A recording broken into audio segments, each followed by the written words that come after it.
அர்ஜென்டினாவில் கனமழை வெள்ளத்தில் சிக்கி 6 பேர் உயிரிழந்தனர். துறைமுக நகரங்கள் கடும் பாதிப்பை சந்தித்தன. சாலைகளில் வெள்ளப்பெருக்கு ஏற்பட்டு வாகனங்கள் நீரில் மூழ்கின.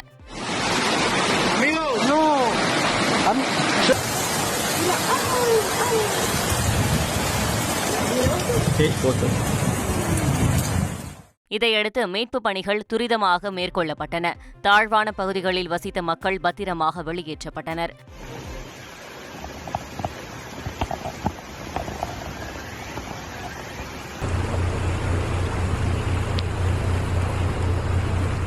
ஒரு சில மணி நேரங்களில் அதிக மழை கொட்டி தீர்த்ததால் சாலை போக்குவரத்து பாதிக்கப்பட்டதுடன் விமான நிலையமும் மூடப்பட்டது. இந்திய அரசு தங்கள் வரிகளை வெகுவாக குறைக்க ஒப்புக்கொண்டு உள்ளதாக அமெரிக்க அதிபர் டொனால்டு டிரம்ப் தெரிவித்தார். இது தொடர்பாக வெள்ளை மாளிகையில் அவர் அளித்த பேட்டியில், வெளிநாட்டு பொருட்களுக்கு இந்திய அரசு விதிக்கும் வரிகளால் அங்கு எந்த பொருளையும் விற்க முடியாத சூழல் உள்ளதாக அவர் கூறினார். மேலும் அமெரிக்கா நடத்திய தொடர் பேச்சுவார்த்தைகளால் இந்தியா தனது வரிகளை ஒப்புக்கொண்டு உள்ளதாகவும் டொனால்டு டிரம்ப் கூறியுள்ளார். செய்திகளை உடனுக்குடன் தெரிந்து கொள்ள உடனே சப்ஸ்கிரைப் பண்ணுங்க.